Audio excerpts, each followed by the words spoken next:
Le coordonnateur fédéral de la plateforme Desen Ourien, Nino Gwamba, a fait du porte-à-porte à Mukondo pour sensibiliser la population à s'inscrire sur les listes électorales.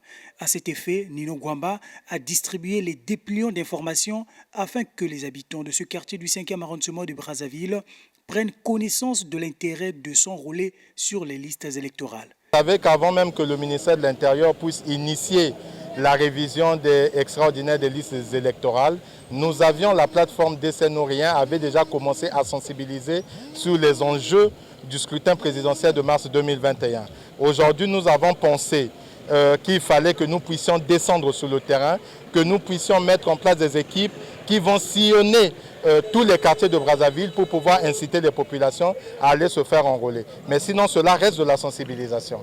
Après plusieurs interprétations sur la plateforme Desen Ourien et tenant compte de la confirmation de candidature de Denis Sassou Nguesso dans le Niari, Nino Gwamba donne ici quelques explications.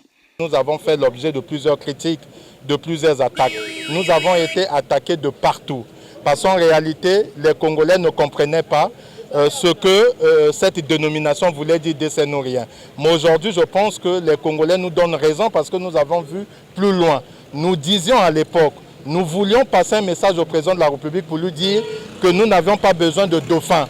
Nous voulions que ce soit lui qui soit à la tête du Congo sur les 5 ans à venir. Aujourd'hui, le président, en faisant un acte de candidature, nous disons que nous avons atteint notre premier objectif, qui était celui-là. La sensibilisation de la population par cette plateforme associative à l'inscription sur les listes électorales se poursuivra dans toute la capitale, selon Nino Gwamba.